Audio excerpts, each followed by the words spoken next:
देखते हैं तो हमारी बैलेंस शीट के अंदर एक पार्ट है इक्विटी एंड लायबिलिटीज, और इक्विटी एंड लायबिलिटीज में मुझे बताना कितनी आइटम्स थी। इक्विटी एंड लायबिलिटी में थे शेयर होल्डर फंड, इसमें थे हमारे पास फिर share application money, pending allotment, फिर थे हमारे पास नॉन करंट लायबिलिटीज, और फिर थी हमारे पास करंट लायबिलिटीज। और फिर बैलेंस शीट का एक और भी पार्ट आता है, वो कौन सा पार्ट था? एसेट्स का, जो हमने अभी तक स्टार्ट नहीं किया है, जो हमारे को भी बाद में पढ़ने वाले हैं। ओके, वो हम कल डिस्कस करेंगे। तो हम जब बात करते हैं इक्विटी एंड लायबिलिटी की, तो इसके अंदर ये चार चीजें आ गई। मुझे बताओ शेयर होल्डर फंड में क्या क्या चीज आती है? शेयर होल्डर फंड में पहली चीज आती है शेयर कैपिटल, फिर इसके अलावा इसमें आते हैं रिजर्व एंड सरप्लस, फिर इसमें आता है money received against share warrant. इसमें इकलौती आइटम होती है, इसमें आ जाता है लॉन्ग टर्म बोरिंग्स आएगा, डेफर्ड टैक्स लायबिलिटी आ जाएगा, अदर लॉन्ग टर्म लायबिलिटीज आ जाएगा, लॉन्ग टर्म प्रोविजन आ जाएगा। करंट लायबिलिटी में शॉर्ट टर्म बोरिंग आ जाएगा। इसके अलावा ट्रेड पेबल में दो पार्ट हो जाएंगे, एमएसएमई का और अदर्स का। अदर करंट लायबिलिटी आएगी और फिर शॉर्ट टर्म प्रोविजन आएगी। शेयर कैपिटल के बारे में बात करते हैं कि शेयर कैपिटल के बारे में आपको अपने पास क्या क्या बात का ध्यान रखना है। आप हमेशा जो प्रेजेंट करेंगे उसमें ऑथराइज्ड शेयर कैपिटल को जरूर प्रेजेंट करेंगे। और क्या प्रेजेंट करेंगे? Issued, subscribed and paid up share capital. वो कॉल्ड अप में से पहले आप क्या करते हो? आप ऐसे करते हो, पहले लिखते हो कॉल्ड अप, फिर उसमें से माइनस कर देते हो कॉल्स अनपेड, तो क्या निकल आता है? Paid up. ठीक है, ऐसे करते हो। तो this is your paid up share capital. तो आप अपने पास ये दो चीजें शो करोगे। क्या इशूड, सब्सक्राइब्ड और कॉल्ड अप, पेड अप को अलग अलग दिखाना है? ना ना ना, ऐसे दिखाना है। Okay, this is the requirement. मैं जब भी ऑथराइज्ड शेयर कैपिटल को बताऊंगा तो क्या मुझे क्लास बतानी पड़ेगी? हां, क्लास कौन सी होती है? इक्विटी या प्रेफरेंस शेयर्स। क्या मुझे इसके अलावा नंबर्स भी बताने पड़ेंगे कि कितने नंबर्स हैं? हां। क्या मुझे इसके अंदर उसकी पार वैल्यू भी बतानी पड़ेगी कि उसकी पार वैल्यूज कितनी है? मुझे ये भी बताने जरूरी है। सिमिलरली, क्या इनमें भी मुझे अपने पास क्लास, नंबर्स और par value and called up value and paid up value बतानी पड़ेगी? The answer is yes. यहां पर भी हम बताते हैं इतना कॉल्ड अप है, इतना पेड अप है, हमें अपने पास ये डिस्क्लोजर करना जरूरी होता है। एक बच्चे ने पूछा शेयर फोरफीचर क्या इसमें ऐड हो जाएगा? The answer is yes, share forfeiture अगर होगा तो इसके अंदर ऐड हो जाएगा। मुझे ये बताओ, इसके अलावा अगर मान लीजिए आप शेयर होल्डर, कोई ऐसे शेयर होल्डर हैं जिनके पास कितने शेयर्स हैं? 5%, तो क्या आपको उसे अपने पास अलग से डिस्क्लोज करना पड़ेगा? The answer is yes. यदि किसी कंपनी ने बोनस शेयर्स इशू किए, तो क्या उसका डिस्क्लोजर भी करना पड़ेगा? 5 साल में बोनस शेयर डिक्लेयर किए, क्या उसका डिस्क्लोजर करना पड़ेगा? The answer is yes. क्या मुझे उसका सोर्स भी डिस्क्लोज करना पड़ेगा कि बोनस निकाला कहां से? मुझे वो नहीं चाहिए। क्या मुझे नॉन कैश कंसिडरेशन में अगर कोई शेयर इशू किए, जैसे लैंड खरीदी और हमने अपने पास उसमें शेयर्स को इशू कर दिया, लैंड खरीद के हमने शेयर इशू कर दिए, तो क्या मुझे इसका डिस्क्लोजर करना पड़ेगा? The answer is yes. Nikhil कह रहा है कल वाले क्वेश्चन में लैंड की एंट्री को बैलेंस शीट में क्यों नहीं डाला था? क्योंकि हमने आपको सिर्फ शेयर कैपिटल पर फोकस करवा रहे थे। ओके, लैंड की बात नहीं कर रहे थे। तो हमने कहा हमको अपने पास ये बातें करनी पड़ेंगी। क्या मुझे अपने शेयर्स के राइट्स एंड ऑब्लिगेशंस भी बताने पड़ेंगे कि भाई किन किन शेयर्स पर क्या क्या राइट्स हैं, जैसे प्रेफरेंस शेयर्स के क्या क्या राइट हैं, इवन इक्विटी वालों के क्या क्या राइट्स हैं, पार्टिसिपेशन के क्या राइट्स हैं, पूरी कथा लिखनी पड़ेगी। द आंसर इज यस, मुझे अपने पास इनकी पूरी की पूरी कथा बतानी पड़ेगी। तो इन रिलेशन टू कैपिटल आपके लिए ये काम है। इसके अलावा एक रिकंसिलेशन भी होती है, ओपनिंग और क्लोजिंग में क्या क्या क्या चेंजेस आए, वो हमारा इंस्टीट्यूट आमतौर पर पूछता नहीं, इसलिए हमने सिर्फ वो क्लास में डिस्कस करके छोड़ दिया था। फिर मैंने कहा इसके बाद आती है अगली आइटम, रिजर्व्स एंड सरप्लस। तो इसमें दो आइटम्स हैं, बताओ कौन कौन सी। एक तो है रिजर्व और दूसरा क्या है, सरप्लस। सरप्लस को क्या बोलते हो? क्या सरप्लस को P&L एप्रोप्रिएशन भी बोलते हो? फटाफट से बताओ, क्या सरप्लस को P&L एप्रोप्रिएशन ही बोलते हो? हाँ, लेकिन P&L एप्रोप्रिएशन क्या बड़ा बासी नाम हो गया, बड़ा बासी नाम हो गया, आजकल उसको सरप्लस बोलते हैं। इसका एक और भी नाम है, रिटेन्ड अर्निंग्स। पसंद आया? Retained earnings. अच्छा, P&L एप्रोप्रिएशन को आजकल कुछ लोग ना P&L बोल देते हैं खाली, तो क्या कोई दिक्कत की बात तो नहीं, एप्रोप्रिएशन या P&L? तो आपको ध्यान रखना है, क्या बिकॉज के स्पेलिंग ऐसे लिख देते हो? बिकॉज। क्या आजकल ये नया फैशन आ गया? बिकॉज। अब मेरे को एक बात बताओ, मैं खाली इतना नहीं, मेरे को तो इतना ही पता है, हालांकि इसके ऊपर के फैशन चल रहे हैं। मेरे को एक बच्चे ने लिखा IDK। मैं कहा भाई कम से कम बात तो बताओ, क्या कहना चाहते हो? तो अब वो पता नहीं क्या बताया था, आई डोंट नो बताया था कि आई डू नो बताया था, ऐसा करके कुछ बताया था। क्या लैंग्वेज में भी आप इंप्रूवमेंट करते रहते हैं? हाँ, आई डोंट नो, हाँ भाई ऐसा ही मुझे लगा, मैंने कहा हाँ ऐसा कुछ बताया था उसने। तो क्या आजकल P&L एप्रोप्रिएशन क्या नाम P&L भी लिख दिया जाता है? ओके, यानी ये भी उसका नाम है। अच्छा, मुझे ये बताओ, रिजर्व एंड सरप्लस जो है, इनके अंदर रिजर्व्स के कोई एग्जाम्पल बताओ, जैसे जनरल रिजर्व, जैसे कैपिटल रिजर्व, जैसे कैपिटल रिडम्पशन रिजर्व, जैसे डिबेंचर रिडम्पशन रिजर्व, जैसे कोई और अदर रिजर्व, जैसे कोई और अदर रिजर्व। एक बच्चे ने कहा सिक्योरिटी प्रीमियम भी लिख दो। Okay, security premium, ESOP reserve, ठीक है। तो ये आपको नाम कई है, हमने बता दिए। मजे की बात तो ये है, रिजर्व्स आमतौर पे पॉजिटिव ही होते हैं, लेकिन क्या आपको मालूम है सरप्लस पॉजिटिव भी हो सकता है या नेगेटिव भी हो सकता है? ये पॉजिटिव भी हो सकता है, नेगेटिव भी हो सकता है। तो अगर नेगेटिव आएगा तो आप क्या नेगेटिव लिख दोगे? हां, नेगेटिव आएगा तो ब्रैकेट लगा दोगे। क्या ये दोनों को जोड़ करके ये पॉजिटिव भी हो सकता है, नेगेटिव भी हो सकता है? भाई इसको, ये सारे पॉजिटिव को इसको नेगेटिव से एडजस्ट करोगे तो क्या नेगेटिव भी हो सकता है? वो हो सकता है। क्या इसे बैलेंस शीट में दिखाया जाएगा? आई मीन टू से एसेट्स में दिखाया जाएगा?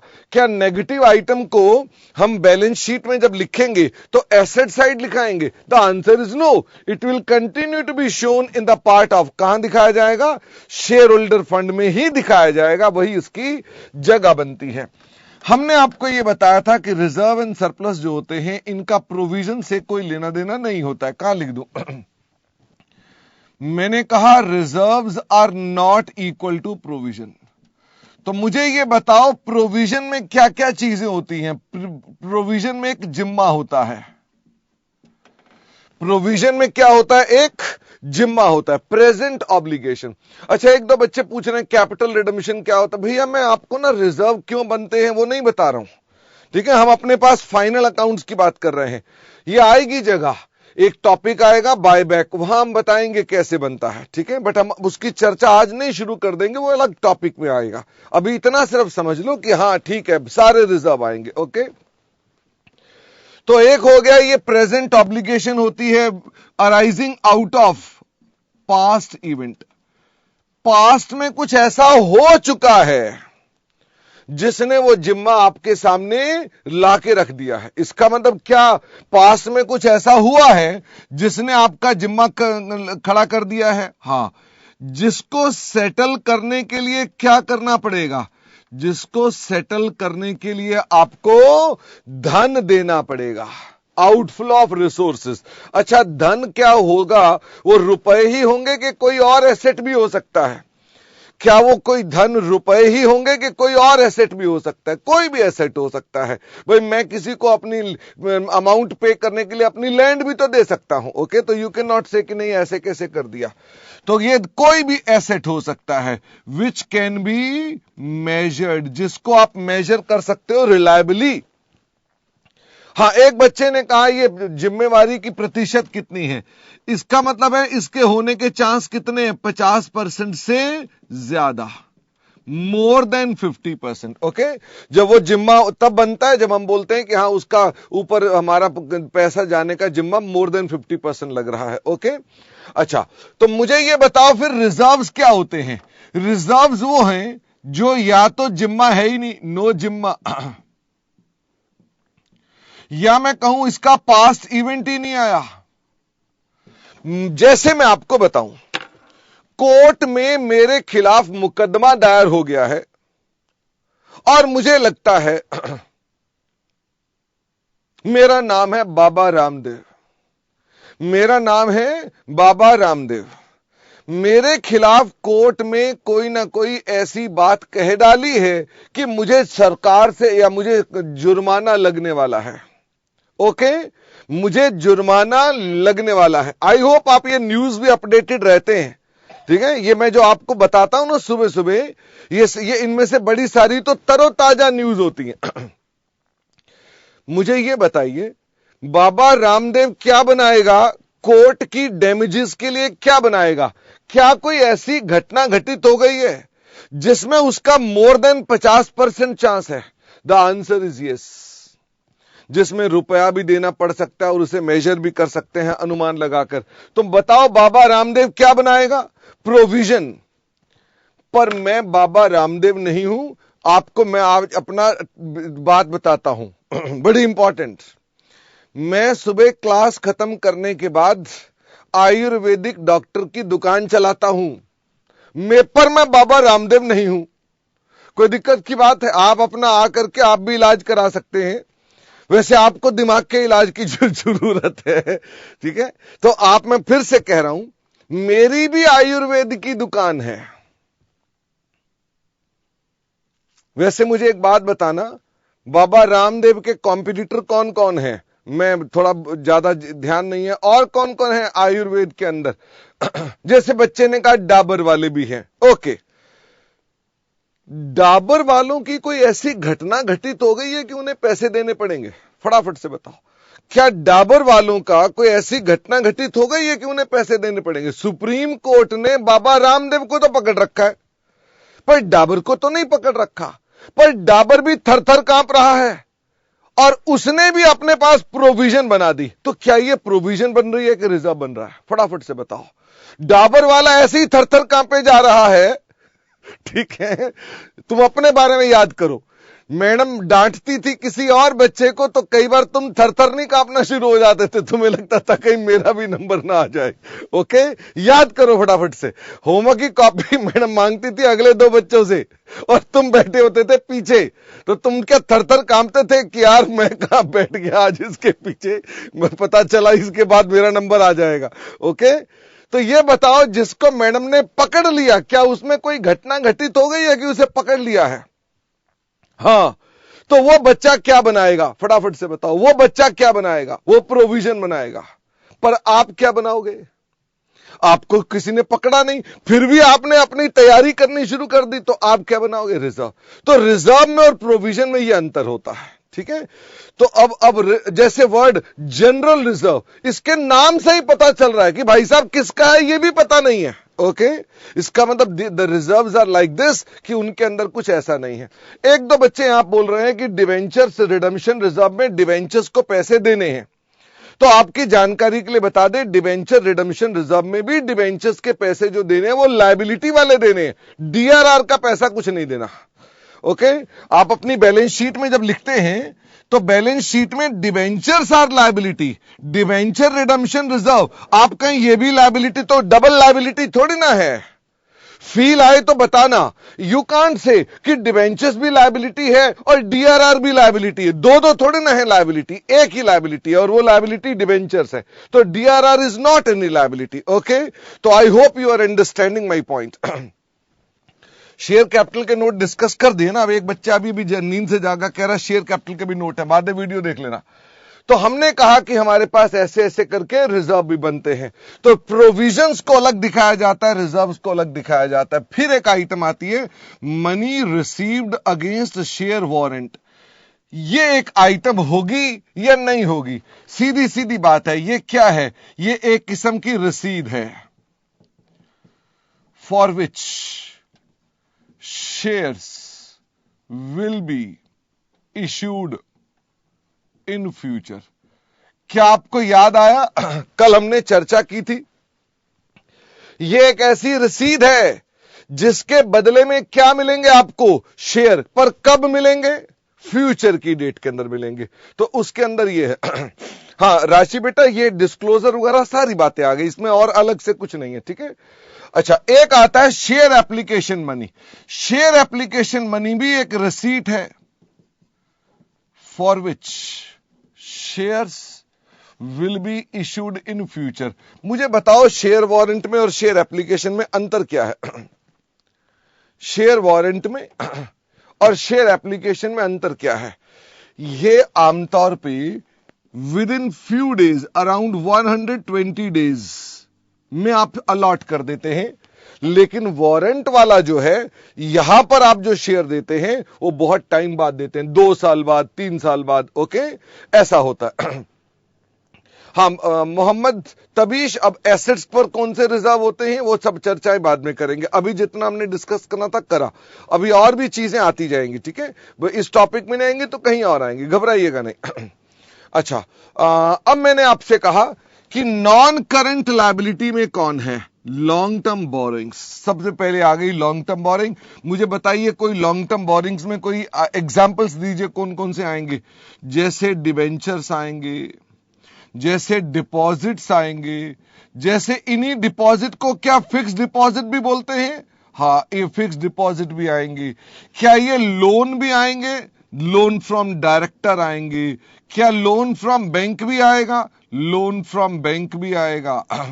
बैंक ओवरड्राफ्ट भी आएगा, बैंक ओवरड्राफ्ट भी आएगा। बैंक ओवरड्राफ्ट लॉन्ग टर्म कभी नहीं होता, वो यहां नहीं आएगा। ओके, तो इसका मतलब बैंक ओवरड्राफ्ट यहां कभी नहीं आएगा। अच्छा, लोन रीपेबल ऑन डिमांड, क्या ये भी यहां पर आएगा? Loan repayable on demand. बेटा ऑन डिमांड वाले जितने होते हैं, ऑन डिमांड वाले जितने होते हैं ये शॉर्ट टर्म होते हैं, क्योंकि ऑन डिमांड के अंदर मतलब ये पे करने के लिए कोई 2 साल वेट नहीं करना, कभी भी पे कर सकते हैं, इसलिए शॉर्ट टर्म होते हैं। अच्छा, क्या इसमें बॉन्ड्स भी आएंगे? The answer is yes. क्या इसमें डेफर्ड पेमेंट लायबिलिटीज भी आएंगी? भाई आपने कोई चीज होम लोन टाइप ले रखी है जिसकी पेमेंट आपने बहुत टाइम बाद करनी है, वो भी आएंगी। क्या इसमें फाइनेंस लीज ऑब्लिगेशंस भी आएंगी? The answer is yes, finance lease obligation में आएंगी। ये भी पेमेंट लटका के देनी है, ये भी लटका कर देनी है। एक हमारा इंस्टॉलमेंट परचेज होता है, एक हमारा हायर परचेज होता है। Type of contract separate, but कुल मिलाकर कॉन्सेप्ट एक ही होता है। हर्षित कह रहा है फिक्स डिपॉजिट तो एसेट होता है, वो नालायक है, कल की क्लास उसने की हुई नहीं है। ठीक है हर्षित, कल की क्लास दोबारा करना। तो हमने आपसे कहा कि ये हमारी लॉन्ग टर्म बोरिंग है। क्या लॉन्ग टर्म बोरिंग में आपको अपने पास सोर्स बताना पड़ता है कि कहां से आया? जैसे डायरेक्टर से आया, बैंक से आया, पब्लिक से आया, सोर्स बताना पड़ता है। क्या सिक्योर्ड या अनसिक्योर्ड है ये भी बताना पड़ता है? द आंसर इज यस, हमें ये भी बताना पड़ता है। अगर मान लीजिए लॉन्ग टर्म बोरिंग में कोई करंट मैच्योरिटीज हैं, करंट मैच्योरिटीज का मतलब क्या होता है? जो पेबल है with in how much period? जो पेबल है विद इन 12 मंथ, वो हिस्सा जो पेबल है विद इन 12 मंथ, ये हम लेस करके शो करेंगे। ओ माई गॉड, इसका मतलब इसे लेस करेंगे। ओके, तो आप लेस करके शो करेंगे। आई होप यू अंडरस्टैंड कि क्या करते हैं। मोहम्मद अरकम, एक बार पहले मिनट भी बात पूरी कर लो। ओके, तो हमने कहा हम अपने पास इस प्रकार के लोन्स को शो करेंगे। अच्छा, फिर एक आइटम आती है deferred tax liabilities. Deferred tax liabilities ये बेकार है। मैंने कहा ये अगर क्वेश्चन में गिवन है तो लिख लो, नहीं तो छोड़ दो। नंबर 2, ये कैलकुलेट कैसे की जाती है? ये कैलकुलेट की जाती है एज पर AS 22। मेरे को इस पर कोई ज्यादा बात करनी ही नहीं है। इसके अलावा आ गई मेरे पास अदर लॉन्ग टर्म लायबिलिटीज। ये कौन है? ये वो वाले क्रेडिटर्स हैं जो मशीन के लिए हैं, जिसके आपने कहा पैसे बाद में देते हैं आपको। भाई मैंने एक मशीन खरीदी है 2 साल की उधारी पर। कैसा हो सकता है? जैसे हम आमतौर पे महीने भर की उधारी होती है, कहीं 2 साल की भी तो उधारी हो सकती है।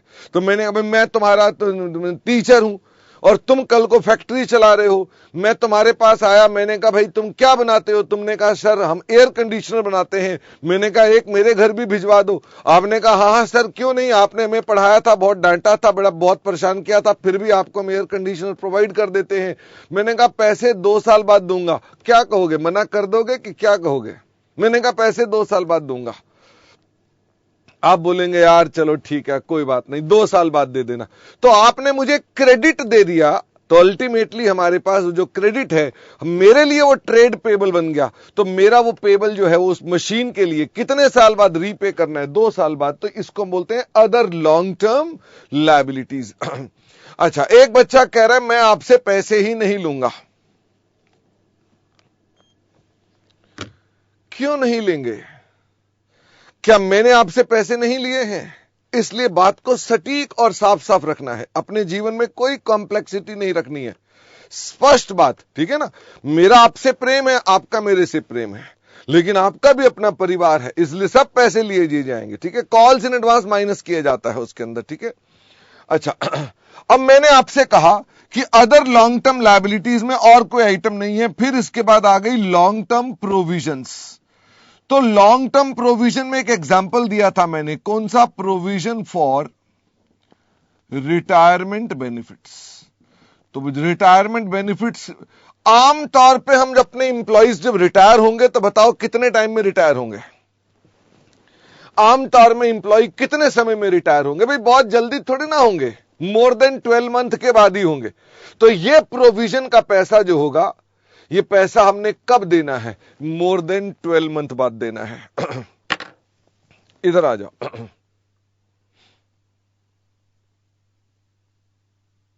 नेकपाल जी इधर आ जाओ।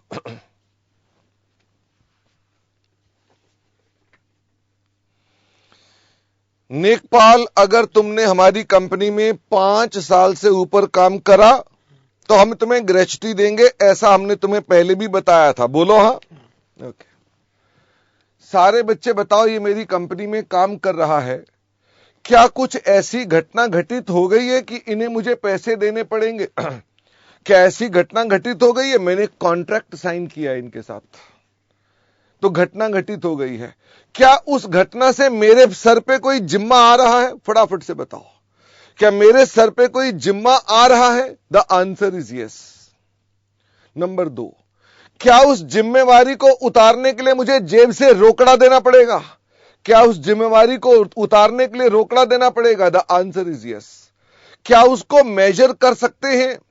तो हम अनुमान से मेजर कर सकते हैं, क्योंकि बाद में देना है तो अनुमान लगा सकते हैं। अच्छा, अगर मान लो अनुमान ना होता, एग्जैक्टली पता होता, तुम्हें मैं दूंगा 2 लाख रुपए, एग्जैक्टली मैंने बता दिया, कुछ भी हो 2 लाख रुपए ही देंगे, फिर ये प्रोविजन नहीं है, लायबिलिटी है। ओ माय गॉड, फिर ये क्या है? लायबिलिटी है। पर अगर मैंने कहा अमाउंट हम बाद में देखेंगे, आप अब अनुमान लगा रहे हो, तो अनुमान लगाओ नेकपाल कि भाई हम तनख्वाह का 6 महीने की ग्रेच्युटी होती है, तो तुम्हारी कितनी तनख्वाह है? 6 महीने की है, तब तुम्हारी तनख्वाह कितनी होगी? अनुमान लगा पा रहे हो थोड़ा थोड़ा सा? इन्होंने अनुमान का अंदाजा लगाया। तो अब बताइए फटाफट से, अगर अनुमान का अंदाजा लगाया तो इट इज कॉल्ड प्रोविजन। समझ में आ गई? तो प्रोविजन क्या है? जिसमें अनुमान थोड़ा सा लगा हुआ है। अच्छा, मैंने इंप्लॉय रखा नहीं है, ध्यान से सुनना, मैंने इंप्लॉय रखा नहीं है, मैं सोच रहा हूं कि मेरे पास एक और व्यक्ति होना चाहिए जो बोर्ड को रब किया करे। ओके, मैं ये सोच रहा हूं कि मेरे को एक और इंप्लॉय रखना चाहिए जो बोर्ड को साफ किया करेगा। ओके, उसे भी गृहस्थी देनी पड़ेगी। क्या मैं उसके लिए प्रोविजन बना लूं? अभी मैंने इंप्लॉय रखा नहीं है, क्या मैं उसके लिए प्रोविजन बना लूं? अभी इंप्लॉय भी नहीं रखा है। इसका मतलब क्या हो गया? मैं इसके लिए प्रोविजन नहीं बनाऊंगा, लायबिलिटी नहीं बनाऊंगा, पता क्या बनाऊंगा? Reserve for payment to employees. बात समझ में आती है? वो रिजर्व हो गया कि वो आपने पैसा दराज में डाल दिया, हालांकि आपका उसमें कोई जिम्मा नहीं है। You are understanding my point? तो वापिस आओ, तो ये बताओ जो रिटायरमेंट, अरे ये जिसके लिए आया था वो तो पूछा ही नहीं, नेकपाल, ये तो बताओ तुम कितने साल में रिटायर हो गए? तो बच्चे पूछेंगे, मैं ना पूछूंगा, बच्चों की बात कर। अरे नेकपाल को शर्म बड़ी आती है। पहले ये बताओ, नेकपाल को इतनी शर्म आती, नेकपाल तुम्हें किससे शर्म आती है? फिर तुम आते ही नहीं यहां पे। अच्छा, ये बच्चे पूछ रहे हैं कितने साल बाद रिटायर हो गए, पूछ रहे हैं वो। हाँ, आज बता डालो, कोई दिक्कत की बात नहीं। 5 साल में। 5 साल बाद रिटायर हो गए? क्या मतलब है, जल्दी नहीं हो सकते थोड़ा सा? ठीक है। वैसे नेकपाल का कहना है कि मैं दिल्ली से जब जाऊंगा तो मैं सीधा अपने गांव चला जाऊंगा, मैं दिल्ली में नहीं रहना है, दिल्ली बिल्कुल खराब जगह है। वो ये कह रहा था, मुझे कल कह रहा था चाय पीते हुए, कह रहा मैं दिल्ली में रहना ही नहीं है, घटिया जगह है। मैं, वो हरदोई का है, कह रहा मैं हरदोई चला जाऊंगा। ऐसी तैसी करा के दिल्ली वाले सारे। ये रिटायरमेंट बेनिफिट्स होते हैं, ये मोर देन 12 मंथ्स के बाद जनरली पेबल होते हैं, देयरफॉर ऐसा हम करके लिखते हैं। ये शॉर्ट टर्म भी हो सकते हैं, तो फिर शॉर्ट टर्म में भी आएंगे। मुझे ये बताओ, करंट लायबिलिटी में क्या लॉन्ग टर्म बोरिंग की जगह शॉर्ट टर्म बोरिंग्स आ जाएंगी? हां। आमतौर पे क्या डिवेंचर शॉर्ट टर्म होते हैं? नहीं। डिपॉजिट शॉर्ट टर्म होते हैं? हां। डिपॉजिट और फिक्स डिपॉजिट एक ही बात है। Loan to directors, sorry, loan from director, क्या ये शॉर्ट टर्म हो सकते हैं? हां, डायरेक्टर को मैं रिलेटेड पार्टी भी लिख सकता हूं, लोन फ्रॉम रिलेटेड पार्टीज। क्या बैंक लोन भी हो सकता है शॉर्ट टर्म हो? हां, बिल्कुल हो सकता है। क्या बैंक ओडी भी यहां पर आ जाएगा? हां।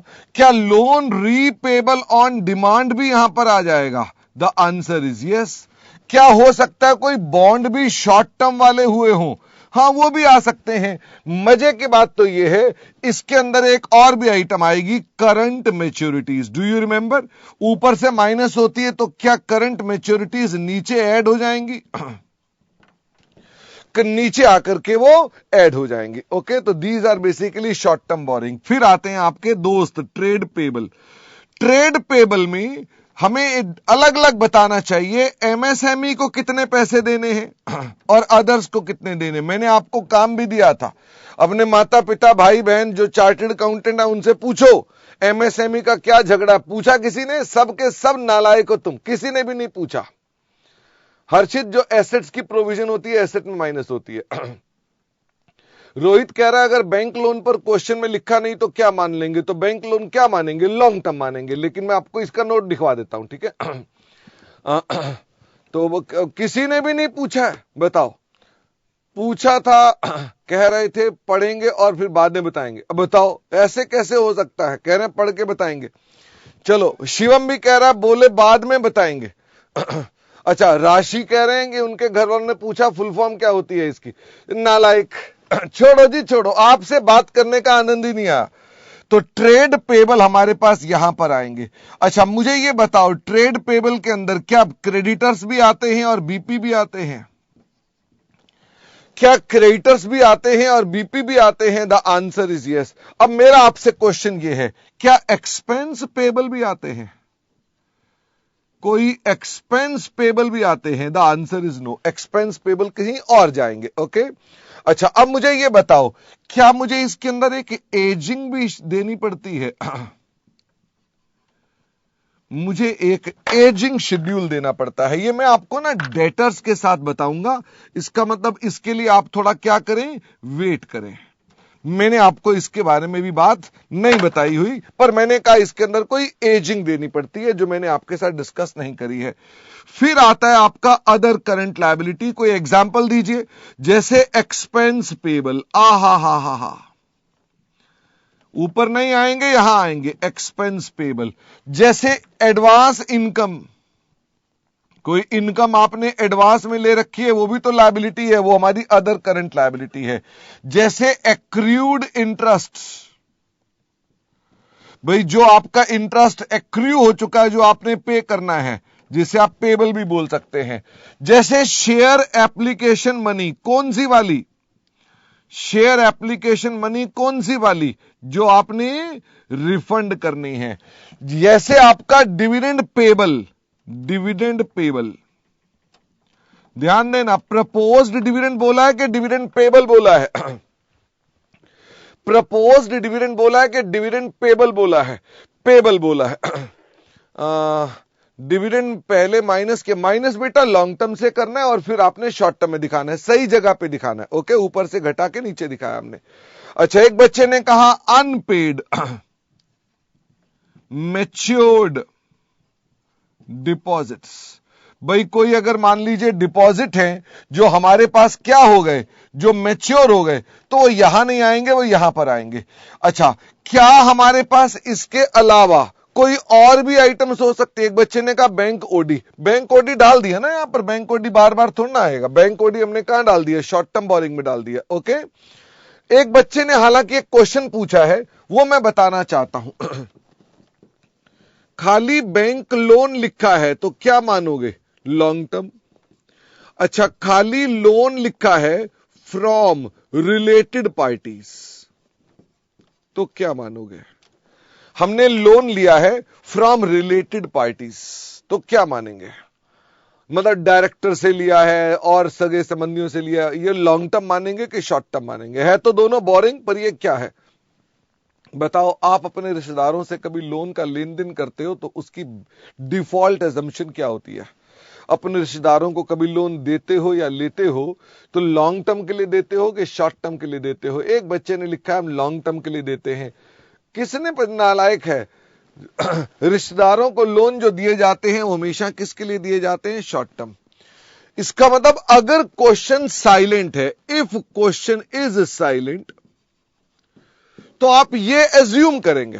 ओके, अच्छा वैसे ये बताओ, क्या बैंक लोन शॉर्ट टर्म हो सकता है? फटाफट से बताओ, क्या बैंक लोन शॉर्ट टर्म हो सकता है? हो सकता है, लिखा होगा तो हो सकता है। क्या loan from related party long term हो सकता है? हो सकता है। मैंने कहा नहीं पता तो ये अज्यूम करना। Okay, your understanding? अगर पता है ये लॉन्ग टर्म है कि शॉर्ट टर्म है तो फॉलो करो उसको, नहीं पता है तो आप ये अजम्पशन लगाओगे। Okay, these are the assumptions. ये बच्चे ने पूछा था, उसकी बात कर रहे हैं। एक और बात करना चाहते हैं, प्रपोज्ड डिविडेंड्स। जब तुम छोटे बच्चे थे तब तुम इसको बैलेंस शीट में कहां डालते थे? मुझे बताओ जरा, प्रपोज्ड डिविडेंड को तुम बैलेंस शीट में कहां डालते थे? फटाफट से बताओ, जब तुम छोटे बच्चे थे तब तुम बैलेंस शीट में उसे कहां डालते थे? वेरी गुड, मेजॉरिटी बच्चों ने ठीक बोला है कि सर हम इसे नोट्स में दिखाते थे। बिल्कुल ठीक कहा। 2016 से पहले हम इसे लायबिलिटी मानते थे, 2016 के बाद इसको हम लायबिलिटी नहीं मानते, क्योंकि ये प्रपोज्ड है। प्रपोज्ड का मतलब है पक्का नहीं है। इसका मतलब इसको हम अपने पास आजकल क्या करते हैं, आजकल इसका हम नोट देते हैं। आजकल पेबल को लायबिलिटी माना जाता है। ओके, अनपेड मैच्योर डिपॉजिट मतलब जो डिपॉजिट्स की टाइम आ चुका है पे करने का, पर हमने पे नहीं किए, उसे बोरिंग से हटाकर यहां दिखाया जाता है। Okay, this is only the way to show. Okay, अच्छा फिर मैंने कहा लास्ट में कौन है? लास्ट में है शॉर्ट टर्म प्रोविजन, जैसे प्रोविजन फॉर लीगल डैमेजेस। अच्छा, जैसे provision for taxation, less advance tax. आपको मालूम है कि आप अपने पास जो मोदी जी को देना है और जो दे दिया आपने एडवांस में, ये दोनों सेटअप हो जाता है। भाई आपने सरकार को 1 लाख रुपए देने हैं, एडवांस में आपने 80,000 पहले ही दे रखे हैं, तो फिर आपकी प्रोविजन कितने की है? Only for 10,000 sir. लेकिन अगर मान लो एडवांस टैक्स ज्यादा दे दिया है, प्रोविजन का अमाउंट कम है, तो फिर ऐसे में आपके पास प्रोविजन नहीं आएगी, फिर एडवांस टैक्स आएगा आपके पास। कहां पर आएगा? फिर एडवांस टैक्स आपके पास किसी और जगह पर करंट एसेट्स के अंदर शो करके दिखाऊंगा, वहां पहुंचूंगा तो वहां डिस्कशन करूंगा। तो हमने कहा आपके पास इस प्रकार की प्रेजेंटेशन की जाती है। कॉन्टिंजेंट लायबिलिटीज जो है वो फुटनोट में आती हैं, कॉन्टिंजेंट लायबिलिटी की हम बात नहीं करेंगे। एक क्वेरी मेरे पास और आई कि सर जो हमारी प्रोविजन फॉर एसेट्स होती है, मेरे बच्चों प्रोविजन फॉर एसेट, ये कल भी बताया था, इस पर डेफिनेशन मत लगाना लायबिलिटी वाली, इस पर डेफिनेशन लायबिलिटी की नहीं लगती है, ये अलग होती है, ये रिस्पेक्टिव स्टैंडर्ड डील करते हैं। इसका मतलब प्रोविजन फॉर एसेट में आप बोलो कि प्रोविजन फॉर एसेट में हमको प्रेजेंट ऑब्लिगेशन दिखाओ, तो आप गलत कह रहे हैं। मैंने कहा प्रोविजन कितने तरह की होती है? 2 तरह की होती है, एक एसेट्स की होती है, उसकी मैं चर्चा नहीं कर रहा हूं, और एक लायबिलिटी की होती है, उसकी चर्चा में मैंने आपको यह बताया था कि उसके अंदर ये 3 चीजें होती हैं। ओके, प्रोविजन फॉर डेप्रिसिएशन जाएगा कहां? वो एसेट्स में जाएगा। अभी मैंने एसेट्स समझाया नहीं। हर्षित तुम पागल हो कि पागल होने की एक्टिंग कर रहे हो? मैंने एसेट कराया नहीं, जबरदस्ती बार बार लिख के जा रहा है मेरे को, ये बताओ ये बताओ, ठीक है ना? थोड़ा दिमाग दौड़ाओ भाई, पढ़ाई को फ्लो में चलाएंगे, ऐसे नहीं चलाएंगे। आयुषिबा बोल रहे हैं calls in advance, calls in advance share capital में माइनस हो जाती है और उसको अब अदर करंट लायबिलिटी में शो कर देते हैं, अदर करंट लायबिलिटी में शो कर देते हैं। अच्छा, स्वाति कह रहा है हमने जो कोचिंग क्लास के लिए एडवांस दिया है, क्या ये लायबिलिटी है कि एसेट है?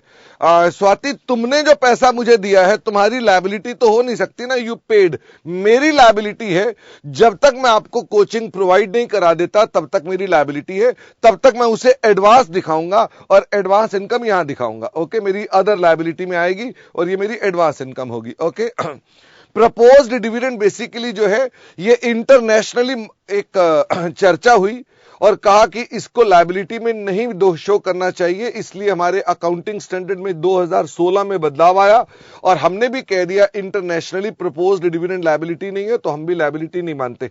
तो we do not apply any conditions on proposed dividend. दिमाग पर ठप्पा लगा दो, proposed dividend is not liability. Okay Ankita, interim dividend तो हमारी बैलेंस शीट के अंदर आता ही नहीं है, वो आपका सीधा डिस्ट्रीब्यूशन है। अंशिका, फाइनेंस लीज ऑब्लिगेशंस जो होती हैं, ये आपने किस्तों पर कोई चीज ले रखी है, हायर परचेज पर, उसको बोलते हैं फाइनेंस लीज ऑब्लिगेशन। ओके, अब सौम्या अभी आपकी बात का जवाब नहीं दे सकते। सौम्या बोल रहे हैं कि शेयर एप्लीकेशन पेंडिंग अलॉटमेंट और शेयर एप्लीकेशन रिफंडेबल का अंतर बताओ। इससे पता चलता है कि आपने पिछली क्लासें नहीं कर रखी हैं।